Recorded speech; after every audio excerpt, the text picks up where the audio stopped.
El remolino.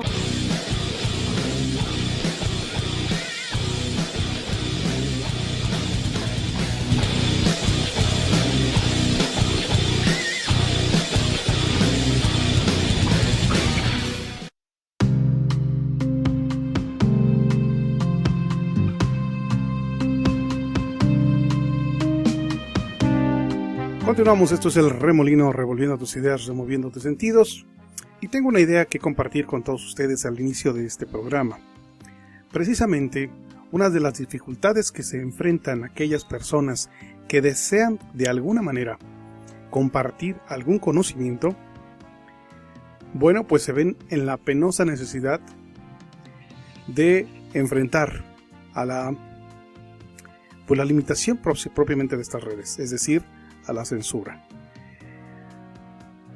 Y es una censura aparentemente justificada.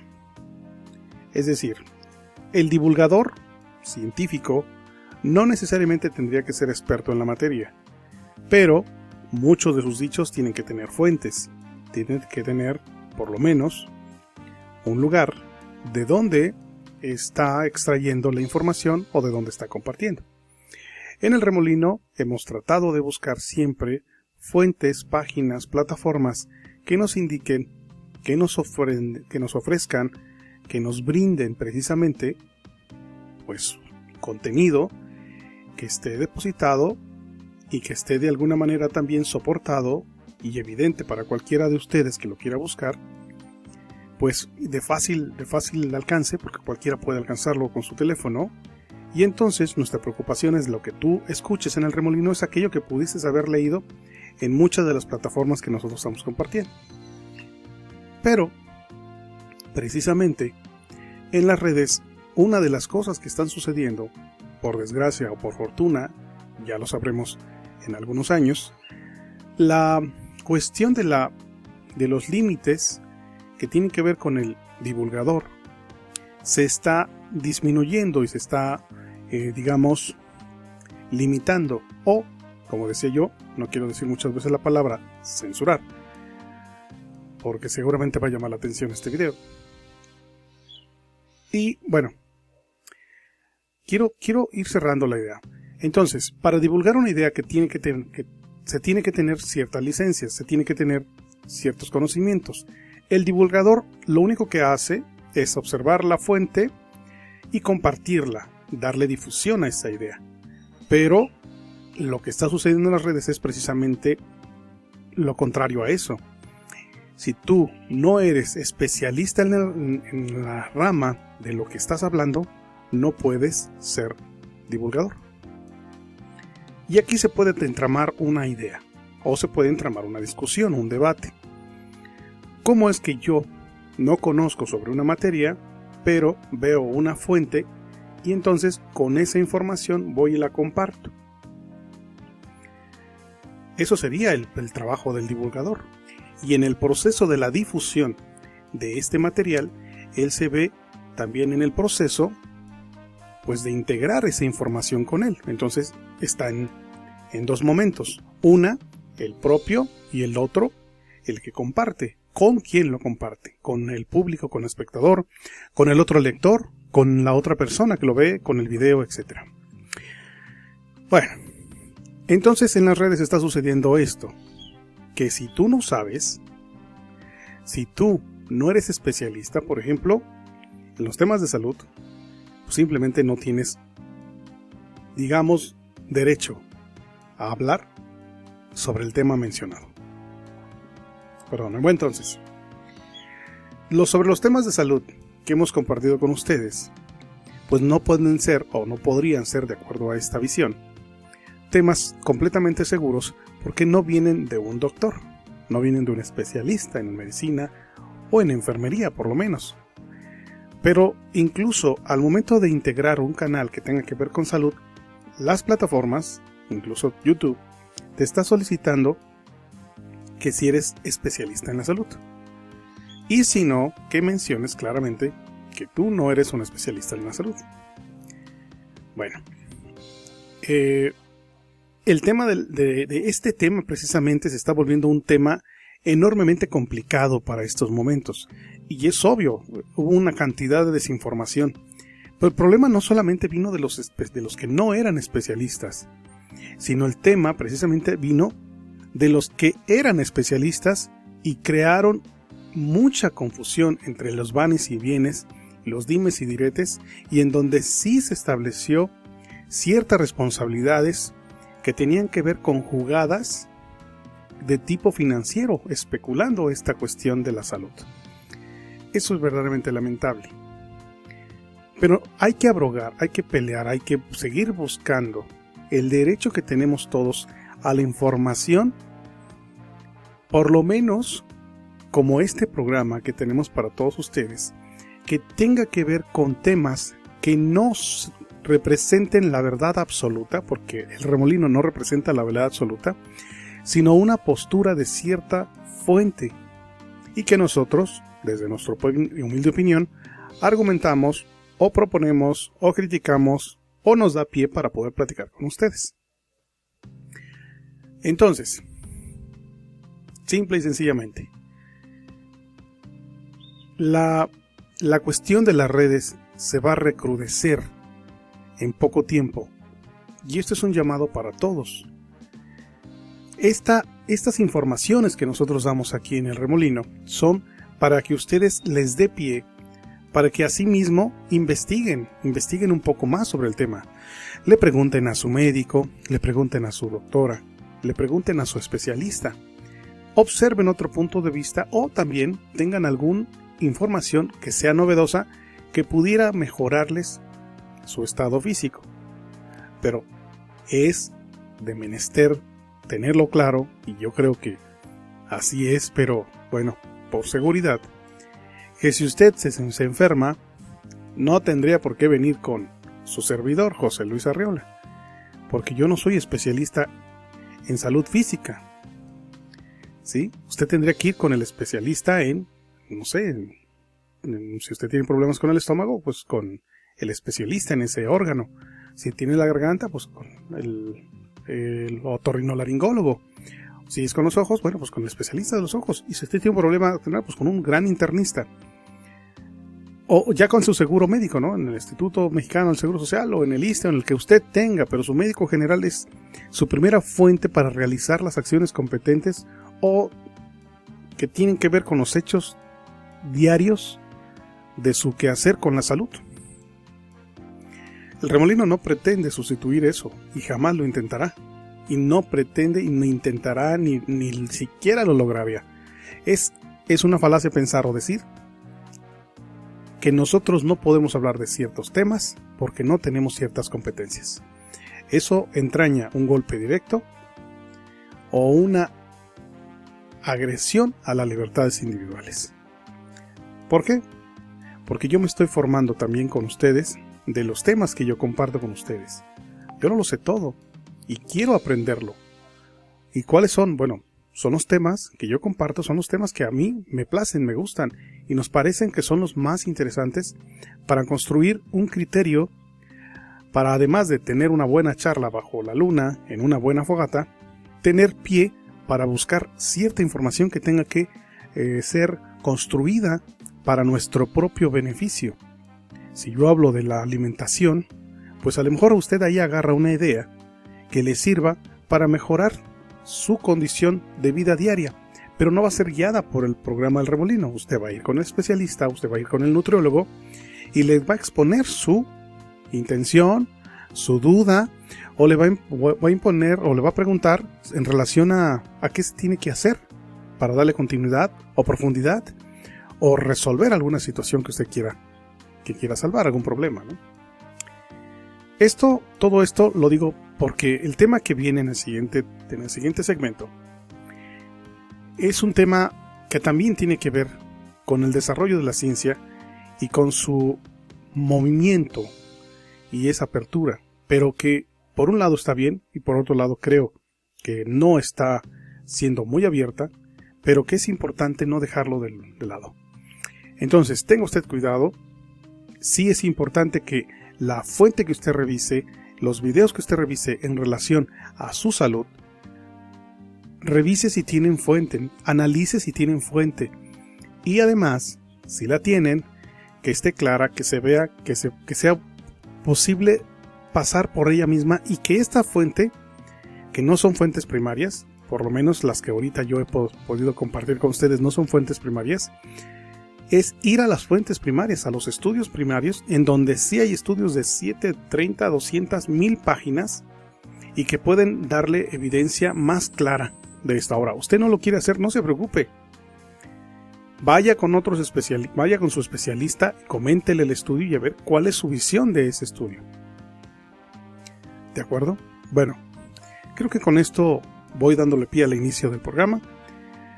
El tema que sigue va a estar muy interesante porque tiene que ver precisamente con esta apertura y también con la dificultad de introducir temas al proceso de la ciencia y a la actitud de la apertura de algunos personajes. Pues continuamos. Esto es El Remolino, revolviendo tus ideas, removiendo tus sentidos. El Remolino.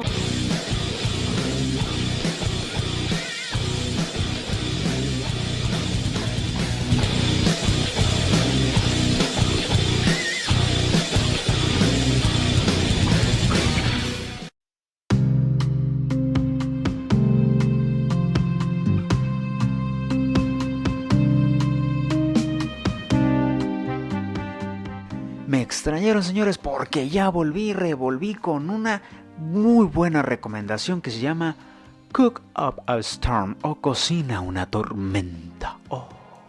¿De qué trata? Ya la viste. Estoy seguro que ya la viste. Al menos no toda, pero sí un fragmento. El fragmento más viral que se encuentra en Facebook. Prendamos un foquito. Plácatelas. Órale, ¿qué tal? La escena que ya seguramente has visto es donde dos chefs o dos cocineros se enfrentan en la calle, con un montón de gente.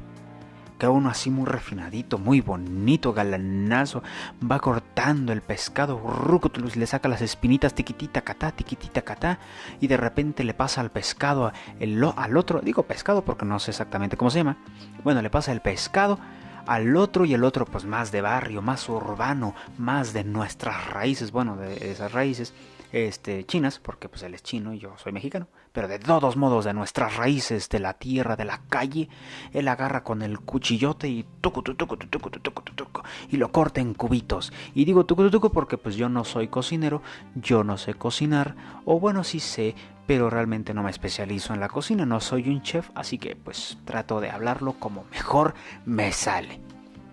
Pero esa escena ya la vieron, estoy seguro que la viste, ya te sonó cuál es. Donde hasta los dos ahí se quedan viendo así de, sí, muy salsa tú, pues sí, muy salsa yo, ¿y tú qué? Bueno, pues esa escena corresponde a esta película.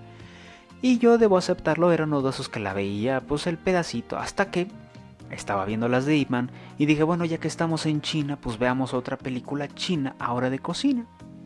Y se encuentra en Netflix, como ya les dije. Entonces le di play. Y la verdad, debo decirlo, que me gustó.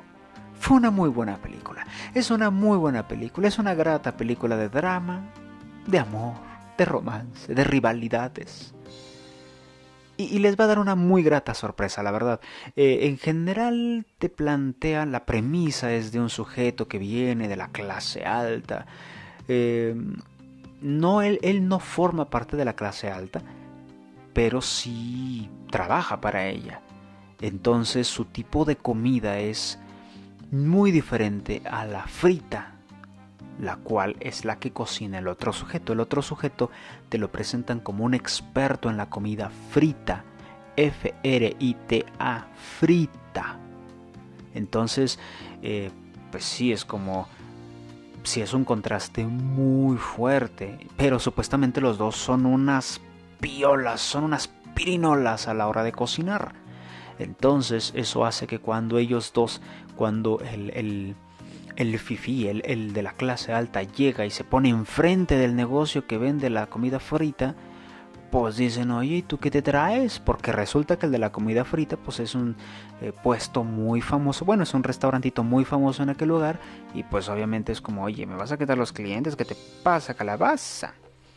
Y entonces empieza ahí una faramalla de que si tuya, mía, te la presto, y pues eso ya no se los va a platicar porque de eso trata la trama. También hay una subtrama que con esa se resuelve la película. Es una premisa con la que empieza y pues obviamente la retoman al final justamente para resolverla. Creo que se me hizo una salida, no fácil, pero se me hizo una salida ok, está bien. Me saqué una que otra lagrimita Remy, debo admitirlo, pero yo lloro hasta con las películas de Dragon Ball, así que pues técnicamente no cuenta tanto, ¿saben? Pero realmente es una muy buena película que creo que se las estoy recomendando de todo corazón. No importa si te gusta la cocina, es que tú no sabes cocinar. No importa. Si tú realmente disfrutas de la comida o simplemente quieres disfrutar de una muy buena película, esta te va a gustar realmente. Insisto, no necesitas saber de cocina o ser fanático de la cocina para disfrutarla. Como se trata de un drama, pues realmente trata sobre los corazones, los sentimientos, la traición, el amor, el cariño. Te estoy diciendo palabras al azar, pero sí, básicamente de eso se trata un drama. Solo que, pues en lugar de tratarse específicamente del corazón, pues se trata de la vida de dos chefs o dos cocineros, como le quieran decir. Pero realmente es una muy buena película y se encuentra, no le quiero hacer promoción. ¿Por qué no? ¿Por qué los bloggers pequeños no quieren hacer promoción a las cadenas grandes? Y eso realmente no pasa nada. Bueno, de todos modos, disculpen que me haya desviado, pero sí, vean la Netflix. Por fortuna está gratuitamente, así que la pueden disfrutar ahí. Tiene una duración bastante pequeña, es aproximadamente 1h20, 1h30. Realmente es muy, muy pequeña, es muy fácil de digerir, es muy divertida también. Tiene una que otra sorpresita por ahí que dices, oh, y el final, debo decirlo, propiamente con la comida, debo decir que dije, wow, que, insisto, no es un super final, pero dices, mira, qué bonita forma de cerrarlo. Me agrada esa forma en la que lo cerraron. Dices, oye, muy bien por ti, palomita. Así que señores, ¿qué esperan? Búsquenla así se llama. Es más, si no la encuentran, yo le puse Ip Man para ver las de Ip Man y ahí me apareció esta, porque me dijo, igual ya que estás viendo películas chinas, pues ve esta también. Y pues dije, ok, ya las vi las de Ip Man, ahora voy a poner a ver esta. Y qué buena sorpresa me llevé. ¿Qué esperan, señores? Cocinando una tormenta o Cook Up a Storm. Espero haberlo dicho bien. Ride the sun, the storm. Ok, señores, yo me despido. Un saludote, mi queridísimo hermano. Yo me despido, soy Abraham Arreola. Muchísimas gracias y recuerda ver la super recomendada que estás esperando. Ahí tienes Netflix. Púchale play. Y no te preocupes, te digo, no es para gente que sabe cocinar, porque te pasan las recetas, no, nada más dicen, él es Don Fregón y él también es Don Fregón en la cocina, ya con eso. Entonces mira, si no sabemos cocinar, o si tú no sabes cocinar, porque yo sí sé, yo cocino muy rico, la verdad, y cada vez estoy mejorando, luego te paso los tips. Pero bueno, si tú dices, yo no sé cocinar, no me va a divertir, claro que te va a divertir, te va a gustar bastante. Así que vela y la vas a disfrutar como no tienes idea, te va a gustar, vas a estar feliz cuando termines de verla. Mírala. Yo soy Abraham Arreola. Nos vemos en el próximo video. Muchísimas gracias. Bye. El remolino.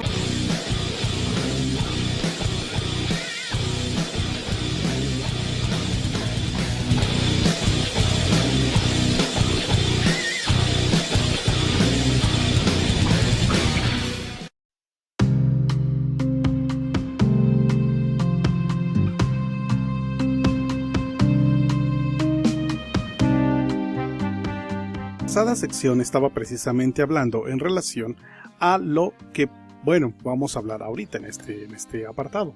Precisamente haciendo hincapié en que nosotros estamos tratando de difundir una serie de ideas propuestas por diferentes plataformas para compartir contenido, para compartir información, que si usted decide investigar por su cuenta, seguramente usted lo va a convertir en un conocimiento práctico, en un conocimiento útil, ¿sí? En una cuestión de información que le dé una vida mejor a usted. Es decisión de usted.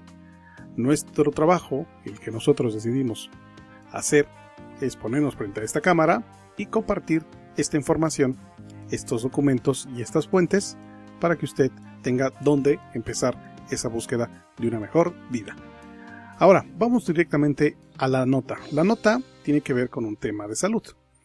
Y no me censures, YouTube. Es precisamente una cuestión que tiene que ver, como dijimos, de salud, pero con las enfermedades que son psicosomáticas, es decir, psicología o mente, y somática, soma, cuerpo, que tiene que ver esa relación entre mente y cuerpo. Dice la nota, que fue escrita en el 2016, el 28 de enero, febrero, marzo, abril, mayo, entre junio y julio, dice: ¿qué emoción ocultas detrás del dolor? Esta nota ha sido visitada más de 2.300 veces y no dice de quién la escribió, pero es del portal Ecosfera. Dice que desde la antigüedad los grandes filósofos y eruditos como Hipócrates comprendieron que no solo es importante la unión que existe entre la mente y el cuerpo, sino que también cómo uno influye en la salud del otro. Es decir, la mente construye la salud del cuerpo y no solamente la construye, también la puede descomponer. Es decir, que no solo la mente es un espejo de la salud del cuerpo, sino que también el cuerpo refleja un estado de la psique. Sin embargo, aún no se descubría del todo cómo era posible o qué cosa era lo que los mantenía unidos. Con el paso del tiempo, los médicos psiquiatras denominaron como histéricas a aquellas personas que, sin causas orgánicas, se habían quedado ciegas, con parálisis en alguna parte del cuerpo o mudas, hasta que llegó en ese tiempo, el gran Sigmund Freud, a estudiar la profundidad de las causas psíquicas de ese estado, logrando concretar su teoría del inconsciente y la influencia en la vida consciente de las personas. Llegaron otros psicólogos, médicos y psiquiatras a contrariar, reivindicar y añadir elementos a la teoría de Freud. Entre ellos, y aquí es donde empezamos. Aquí entre ellos se encuentra la famosa Louisa L. Hay, quien se apasionó con la medicina psicosomática o con el estudio de las enfermedades físicas causadas por la emoción y realizó numerosas investigaciones al respecto. Aquí le voy a poner una pausa al video y voy a compartir lo siguiente. En relación al tema de la ciencia de la salud, hay formas específicas para establecer avances. El método científico ha sido determinado como uno de los métodos más importantes en la generación de la ciencia, sobre todo de conocimientos que sean reales. ¿Cómo podemos concretar o cómo podemos saber que estos conocimientos son reales? Partimos de lo siguiente. Se crea un experimento, lo voy a decir con mis palabras, un experimento que crea resultados. A este resultado le voy a poner resultado A. Y este laboratorio o este lugar o este centro de investigación hace cierta investigación y logra el resultado A. Él lo publica ante una revista científica y ella, antes de ponerlo al público, antes de ponerlo para todos, lo pondera con otros laboratorios en diferentes lugares de la Tierra, sobre todo que no se conozcan, que no haya una relación con el primer autor de la teoría, y desarrollan el experimento o los experimentos, buscando el resultado A, de acuerdo a lo que está escrito. En ese sentido, 3 o 4 laboratorios o más determinan que si el experimento descrito provoca el resultado A, ese adelanto científico se puede considerar válido porque, de acuerdo a lo que está dicho, escrito y formalizado y formulado en ese lugar o en ese momento, en esa circunstancia, en ese documento, está generando, independientemente del lugar de la Tierra, está creando el mismo resultado A. ¿Qué pasa cuando este resultado A se presenta en todos lados? ¿Qué hace la revista? Entonces lo publica como un hecho real, como un adelanto científico. Entonces, no es nada más que a mí se me ocurra que yo lo investigue y lo ponga. Si mis resultados no son verificables en otro lugar, yo no puedo adelantar la ciencia nada más porque tengo hechos empíricos. Tengo que otros científicos hacer los mismos elementos que yo tengo, con las mismas circunstancias, con los mismos métodos, con las mismas o las circunstancias más parecidas a las que yo estoy manejando, y obtener los mismos resultados. Entonces eso me va a dar el beneficio o el beneplácito de que estoy adelantando. Pero una experiencia empírica no resulta ser un avance científico. Entonces, y es aquí donde precisamente queremos avanzar y queremos abordar. Sí hay experiencia, digamos, empírica en la práctica de que muchos practicantes de ciertas psicologías externas a la aceptada científicamente, porque también eso es otro tema enorme, precisamente sí funcionan. Pero de las grandes críticas que le han hecho, por ejemplo, a algunos psicoanalistas o a la corriente psicoanalítica, es precisamente la recabación de las pruebas de esta capacidad del método científico, en donde yo tengo sujeto A, lo pongo a un proceso B y mi resultado es igual al C, por decir. Pero si yo en esta circunstancia mi sujeto A lo pongo, pero no resulta que no me da, y entonces lo pongo en el proceso B, y el resultado no va a dar necesariamente. Espero estarme explicando. Esta vez me estoy yendo más largo, porque bueno, son temas que tienen que ver más con mucho más con la opinión, mi opinión, que es muy limitada, lo acepto, pero también tiene que ver con el análisis, con el mecanismo de la lógica un poco de todo esto que estamos compartiendo. Entonces, Louisa Hay sí hizo aportaciones, sí hizo investigaciones, pero por desgracia la comunidad, digamos, científica todavía no ha determinado que esos hechos estén bien limitados y bien determinados. Louisa Hay no se equivoca. A lo mismo, por ejemplo, aquí tengo en mis manos, para las personas que nos están escuchando, tengo el libro azul de la biodecodificación biológica de Enrique Bourón, que es un libro maravilloso, que está muy, muy interesante. Aquí lo muestro en la pantalla. Es un libro azul, es un libro de más de 700 hojas, en donde te dice cosas como estas. Por ejemplo, voy a buscar algo aquí de manera rápida. Digamos la primera cosa que voy a referir. El abdomen. Por ejemplo, cuando tenemos una molestia en el abdomen, ¿sí? Que define aquí que es la parte inferior del tronco, o sinónimo que es el vientre. Cuando se presenta un conflicto en el cuerpo, hay dolencia en el abdomen, entonces nos lleva o nos refiere a cierto conflicto. Y dice que es un conflicto de impotencia en relación con un padre dominante o sustitutos, es decir, autoridades superiores, padrastros o empresa multinacional, variado según la orientación de las fibras musculares. Es decir, si hay un daño en el músculo oblicuo, es una sensación o es una situación emocional que tiene que ver con el engaño, ¿sí? O, por ejemplo, si es una situación de bajo vientre, dice es que hubo algo entre los dos y yo lo vi.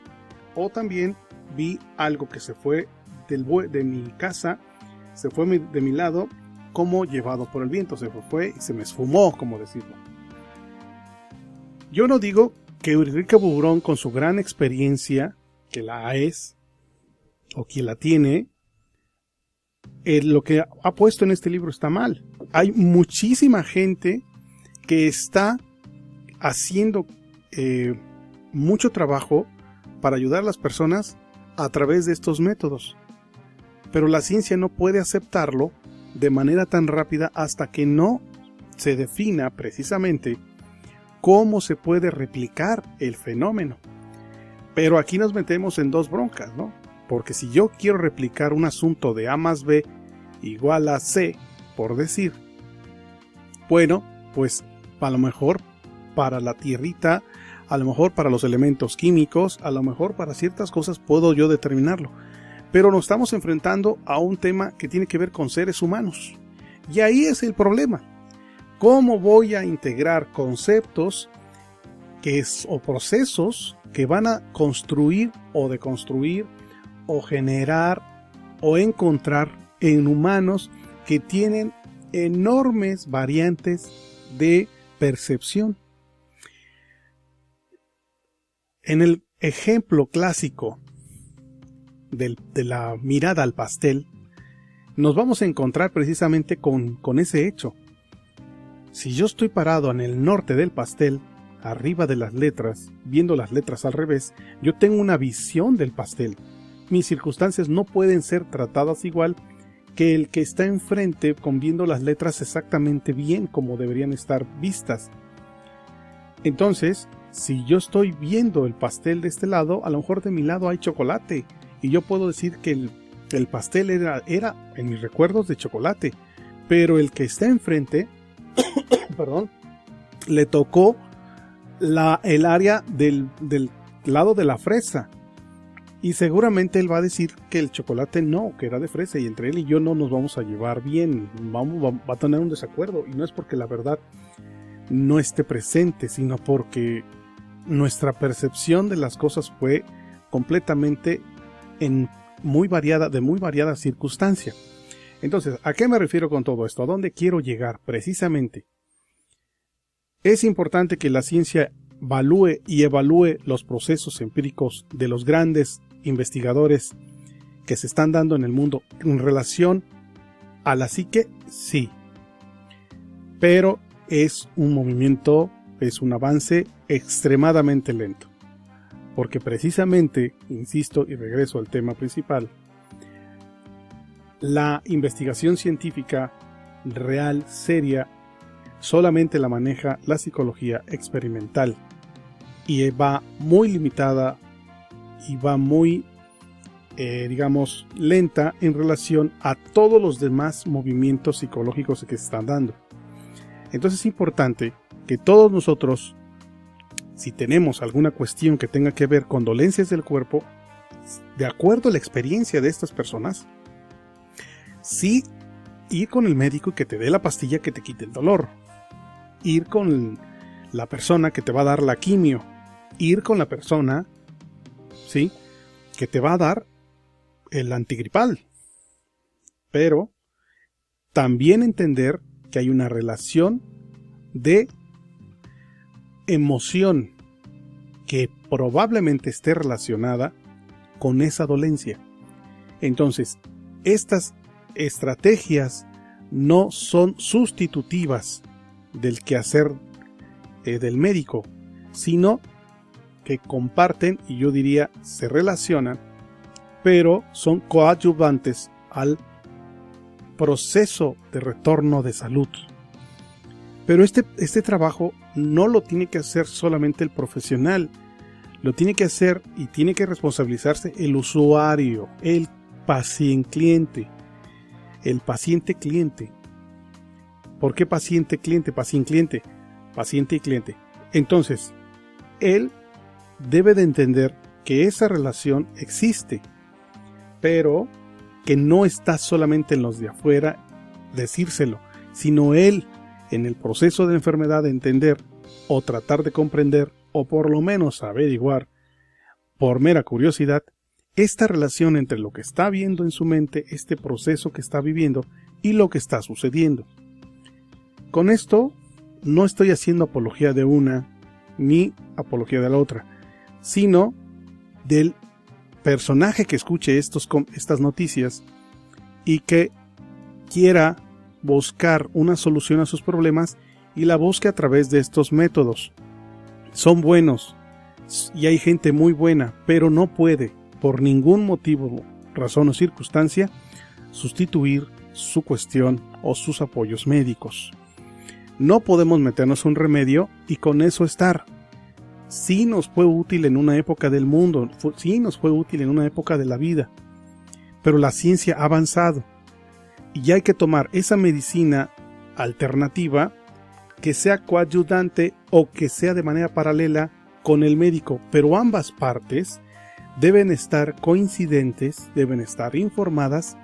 Si quiere usted no poner a pelear al brujo con el médico, pero debe estar dentro de usted bien claro cuál es el trabajo de una y cuál es el trabajo del otro, porque el brujo, además de curar con la planta, ayudaba de manera emocional a las personas. Entonces, además de ser el chamán, era el psicólogo, que es la figura actual de la tribu. Entonces, con esta idea, quiero continuar la nota en el siguiente segmento, para poder explicarle a usted precisamente esto que yo estoy comentando. Continuamos. Esto es El Remolino. Me aventé 16 minutos para hablar de esto, pero me parecía importante.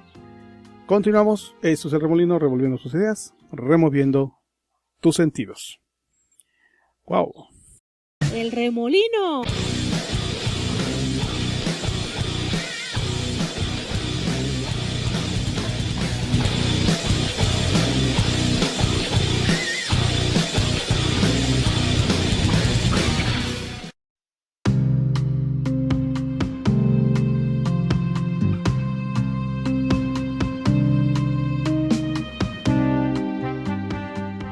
Tengo aquí para todos ustedes la carta que se publicó en Facebook a raíz de la muerte de este personaje del cual les voy a platicar el día de hoy y que sucedió en la semana pasada. Este programa se está escuchando hoy domingo. Esto sucedió el jueves de esta semana, el jueves 25 de febrero del 2021. Les voy comentando, los voy poniendo en contexto. Primero que nada, esta carta me parece que es muy emotiva. Esta carta es, pues, importante comentarla porque expresa el mensaje de unos hijos por el padre que ya no está presente. Aquí tengo la carta. Y precisamente expresa lo que quiere decir una familia por aquel que se ha ido. Esta carta la escribe Manuel Suárez. La difundió en sus redes sociales. Está originalmente en el idioma inglés. Ellos son originarios de Puerto Rico.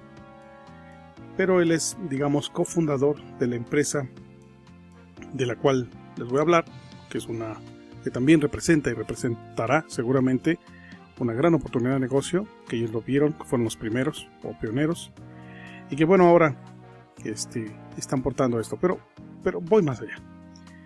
Dice: con el corazón roto me gustaría anunciar que mi padre, Frank Suárez, nos dejó esta mañana a la edad de 71 años. Mi padre tenía una misión importante en su vida por encima de todo: ayudar a otros. Como sabrán algunos de ustedes, mi historia en esta vida tuvo un periodo muy oscuro. La persona responsable de sacarme de esa oscuridad y llevarme por un buen camino iluminado fue mi padre, Frank Suárez. Mi padre no solo era mi padre, él era todo para mí: un socio comercial, un mentor, un amigo. Es un poco difícil de enfrentar la realidad, pero estoy aquí comunicándome con todos ustedes porque la noticia de su fallecimiento, la verdad es que se está extendiendo como pólvora, especialmente en la comunidad latina o que habla español, y quería que escucharan esta noticia directamente de nosotros, de su familia.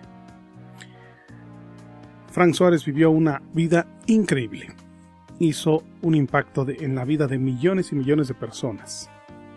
Sus videos, el canal que se llama Metabolismo TV, fueron vistos por más de 1,000 millones de veces. Sus libros han sido leídos por millones de personas y su tecnología o su estrategia ha servido a cientos de miles de personas en todo el mundo en América Latina. Dedicó su vida a mejorar la vida de todos los demás. Él deja un legado de conocimiento que estará con nosotros durante generaciones venideras, y su huella en este planeta nunca será olvidada. Le sobreviven 4 hijos, 9 nietos y su esposa. Gracias a todos por el apoyo y el cariño. Puede que nos quedemos callados un rato mientras lamentamos su pérdida. Agradecemos su comprensión durante este momento tan delicado. Esa es la familia de Frank Suárez. Y la pregunta es, bueno, ¿y quién es Frank Suárez? Frank Suárez, como muchos divulgadores, vivió un problema de salud que las técnicas habidas y por haber no le resolvieron. Precisamente de eso que hablábamos al principio. Y él utilizó muchas maneras, muchas técnicas, muchas formas para tratar de lograr un objetivo, que era bajar de peso. Simplemente no lo encontró, o no lo encontraba. Pero un día se decidió por sí mismo a buscar la información que fuera para él mismo, la necesaria, y poder resolver su problema de obesidad. Él originalmente es de Puerto Rico, es músico de formación, pero además se dedicó a crear un sistema para él para bajar de peso. Terminando este proceso, logra bajar de peso. Y ya, ahí queda la experiencia. Pero alguna gente que estaba cercana a él le dijo, oye, pues tú bajaste de peso, pues ¿cómo lo hiciste, no? Pásame la receta. Entonces les dijo, bueno, pues si quieres te la paso, no hay ningún problema. Yo lo hice así, espero te sirva. Y entregó la receta a una persona. Esta persona usa la receta o usa la estrategia que él empezó a usar y empieza a darle resultados. Entonces dice, ¿sabes qué? Pues está muy bueno. Entonces, como cadena de favores, ¿no? Agarra esa receta y se la empieza a compartir a otra gente. Y esta forma de visualizar el manejo del peso, o el manejo de la dieta, o el manejo de la técnica de esta estrategia que estaba, o que había creado Frank para él, le empieza a funcionar a las personas. ¿Qué causa? Que esto empieza a correr poco a poco, porque en ese tiempo obviamente no había internet como para ponerlo. Entonces empieza de boca en boca.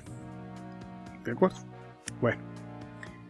Después de un rato, un día a Frank le llega la hoja que él había hecho en copia, ¿sí? de lo que él mismo había mencionado. Es decir, ya la hoja había dado vuelta con un montón de gente y ahora le llegó a él la copia de su propio original.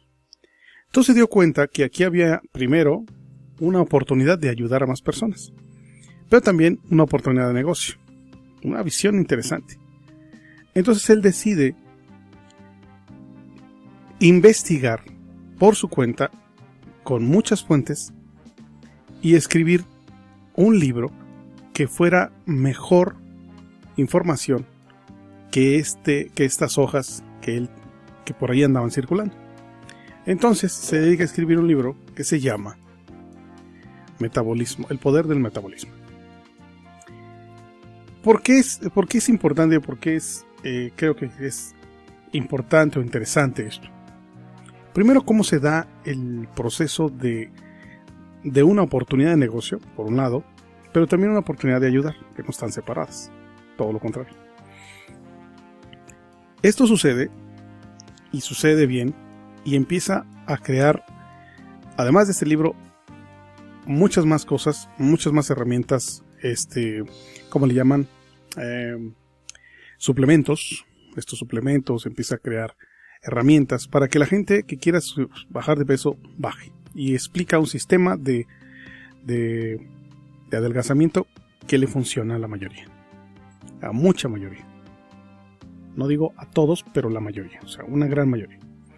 Entonces él empieza a recibir más solicitud de esos productos y empieza a crecer más y empieza a crecer. Bueno, y ahorita es una empresa de miles de dólares que se representan en Colombia, Perú, Venezuela, ¿verdad? Todo lo que es incluso España, Estados Unidos, etcétera. O sea, es un emporio de suplementos alimenticios, todos dirigidos por Frank Suárez y su hijo, el que mencionamos aquí en la carta al principio, que se llama Manuel Suárez. ¿Por qué lo traigo a colación ahora? Bueno, primero, en lo personal, conmigo. Cuando yo revisé su libro, yo leí su primer libro, que es El Poder del Metabolismo, leí su otro libro que se llama El libro de Diabetes sin Problemas. Se me hizo mucho más fácil identificar las cosas que yo tenía que hacer para atender mi diabetes. Se me hizo más sencillo ubicar las cosas que no tenía que hacer y las cosas que sí tenía que hacer. En el Seguro Social hay un curso en donde te dicen qué hacer. Es un curso de 2 o 3 meses en donde te dicen qué es lo que tienes que hacer y qué no tienes que hacer. Regularmente te lo explica una enfermera. Y te certifican de alguna manera que ya estás capacitado para cuidarte. Pero yo me he enfrentado pero sí he platicado, dialogado con estas personas que han vivido este curso. Y resulta ser que cuando comen, sobre todo en el momento de comer, no tienen idea cómo resolver el problema de las calorías y de los porcentajes y de los azúcares. O sea, no resulta nada práctico. ¿Qué es lo que aportó este personaje que se llama Frank Suárez? Olvídense de la empresa. Si no quieres comprarle los suplementos, no se los compres. La información práctica de cómo debe alimentarse las personas, pero sobre todo aquellos que padecemos diabetes. Eso lo hizo muy fácil, lo hizo asequible para que gente como yo, que no somos muy inteligentes, pudiéramos hacerlo fácil. Además, no soy inteligente en términos también de que yo veo algo de comer y me lo quiero tragar. O sea, me cuesta trabajo detener mi forma de comer. Entonces, el impulso de comerme algo y verlo en la mesa, me lo como y ya después averiguo qué fue. Es así, por eso estoy enfermo, por muchos excesos, por muchos desconocimientos. Pero lo que aprendí con este lenguaje, con esta técnica de Frank, es que puedes comer de todo. Pero no puedes, o sea, el problema no está, como lo dicen todos los especialistas en nutrición. O sea, el problema no son, ¿cómo se llama? Lo que comes, sino las cantidades, ¿no? Eso queda claro, eso nos queda claro. Pero cuando te vas y te metes con el nutriólogo te dice solamente esta cantidad y no comas más y te aferras a eso. Y verdaderamente es un proceso muy, pero muy sufrido.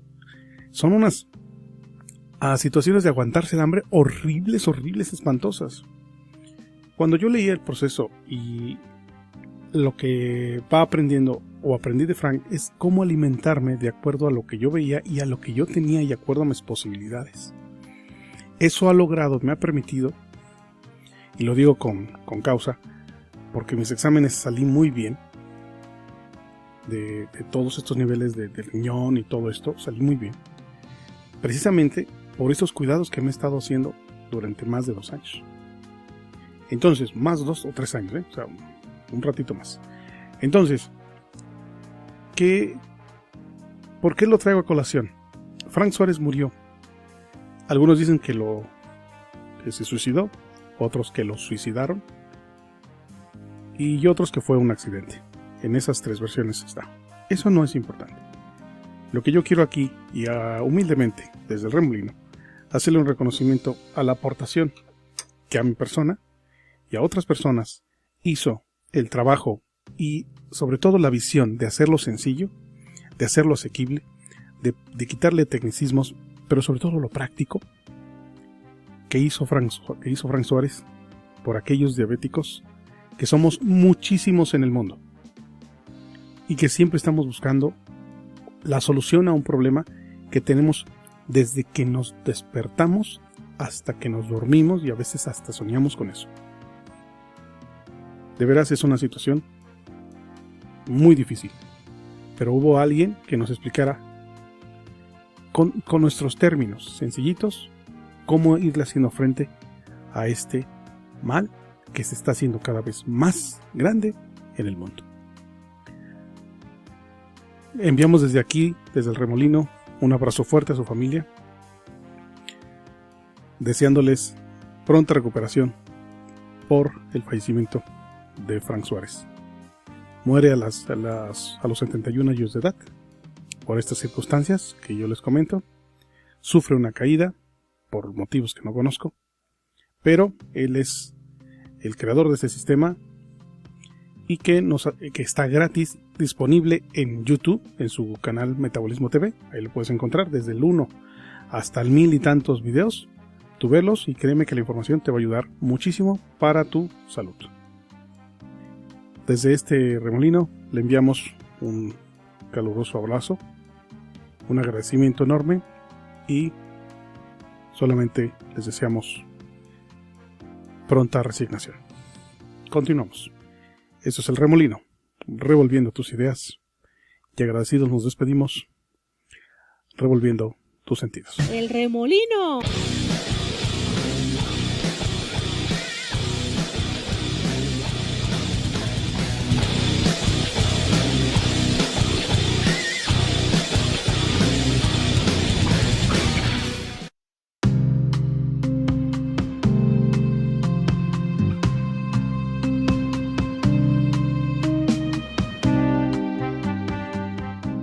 ¿Qué tienen en común el nombre de Cristina Martínez, la Barbacoa y el municipio de Capulhuac, Estado de México? Bueno, pues esta nota es precisamente de el portal Gourmet de México, en su sección Comida y Cultura, y es la historia de Cristina Martínez, la chef indocumentada, que conquistó y sigue conquistando Estados Unidos. Esta nota es del 2 de octubre del 2018 por Liliana Ortiz, es la escritora. La historia dice así, más o menos, en una breve síntesis. La historia de Cristina comienza en México, precisamente en el estado de Capulhuac del Estado de México. Todo esto es así. Dejó el Estado de México, corrió y corrió, alejándose de la violencia doméstica, de la historia del acoso, del peligro de muerte, pero también se alejó de su hija. ¿Y para qué se alejó? Bueno, al cruzar la frontera, ella se lleva una receta propia, una receta secreta de su familia, de la mejor barbacoa de su pueblo, Capulhuac, que por 5 generaciones ha estado guardando religiosamente la familia Martínez, y con esto ella sobrevive en Estados Unidos, se dedica a vender la barbacoa en Estados Unidos, y resulta ser que ella ya ha conquistado Filadelfia y todo Estados Unidos. Imagínense ustedes. Bueno, lo delicioso que debe estar. Dice: la lucha por los derechos de los inmigrantes de la chef Cristina Martínez es llevada en uno de los documentales que integran la 5ª temporada de Chef Table. Bueno, que ya salió hace ya algunos años, y esta ya no la van a encontrar ustedes. Pero también busquen en internet la historia de la chef Cristina. Se dice ahí la vida de Cristina como chef indocumentada, que estaba rompiendo en Filadelfia con su barbacoa. Salió a la luz con su restaurante South Philly Barbacoa, que está ubicado desde hace algunos años, desde el 2016, dentro de la lista de los 10 mejores restaurantes de Estados Unidos por la revista Bon Appetit. Ese nombramiento llamó la atención de la periodista Inger Diana, quien se acercó a ella para conocer su restaurante y descubrió una vida desgarradora. La periodista viajó a Capulhuac, entrevistó a los hijos y familiares de Cristina y después fue a Filadelfia a platicar con ella y con su esposo, el también chef Benjamin Miller. Bueno, pues ahí está esta historia de Cristina. Dice: Cristina aprendió el arte de la barbacoa de hoyo en su pueblo, con su padre, que era conocido como el rey de la barbacoa. La llevaba de niña a los aeropuertos a ver los aviones despegar, o al Teatro Blanquita, todas estas cosas que nos ofrece el Estado de México. Pero Por esos recuerdos felices que quedaron, su padre empezó a beber, el alcoholismo lo hizo perder el control y empezó a acosar a su propia hija cuando tenía 16 años. La situación se volvió tan insoportable que Cristina contrajo matrimonio con Isaías, un hombre que acababa de conocer y con el quien, tratando de salvarse del primer hombre, bueno, se va y se enfrenta a un segundo infierno, pero ahora con mayor maltrato y violencia. Su ex esposo, que es el padre de sus 4 hijos, 3 hombres y una mujer, era demasiado violento y sobre todo adicto a la cocaína. La maltrataba, la golpeaba, la amenazaba de muerte, la dejaba sin comer y la tenía secuestrada en su propia casa. Las golpizas fueron en aumento hasta que un día vio la puerta abierta y sin pensarlo se escapó con su hija a Cancún a vivir con su hermana. Y dejó a sus 3 hijos en la pobreza que vivía en Cancún. Ganaba solamente 63 pesos diarios. Y la necesidad de juntar dinero para reencontrarse con sus hijos la llevó sin pensarlo a cruzar el desierto de Arizona sin nada, solo con un poco de agua y alimento para instalarse en Filadelfia, donde vivía el exnovio de su hermana. Esa travesía duró 3 semanas. Cuando llegó a su destino estaba tan destrozada que tuvo que estar una semana en cama. Después de 2 años regresó a México e intentó recuperar a sus hijos, pero el padre la volvió a amenazar de muerte y tuvo que volver a cruzar el desierto cuando el frío nocturno casi mata o casi termina con su vida y con sus sueños. Esa noche pensó que moriría, pero la patrulla fronteriza lo salvó y quedó fichada para siempre. Esa detención ha hecho que Cristina Martínez siga en la condición de ilegal y le ha impedido que pueda solicitar la residencia en Estados Unidos, a pesar de estar casada con un estadounidense y, bueno, pues pagar sus impuestos y dar trabajo, etcétera. Bueno, pues ahí está básicamente la historia de sobrevivencia de Cristina. Cristines. Y la verdad es que la historia sigue. Hay muchísimo más a aprender que conocer de esta historia de Cristina, pero también es importante reconocer las ganas de salir adelante, las ganas de superar su situación personal y arriesgarse. Bueno, pues de qué manera. Ojalá no tengamos que buscar estos espacios o estas salidas para que las mujeres tengan mejores desarrollos, tengan una mejor oportunidad y no tengan que buscar, por ejemplo, como ella. Porque bueno, gracias a Dios la historia de Cristina Martínez es exitosa, pero hay muchas mujeres que, pues por desgracia, se quedan en el camino y no logran lo que Cristina logró precisamente en este sueño dorado, en este sueño americano. Continuamos, esto es El Remolino, revolviendo tus ideas, removiendo tus...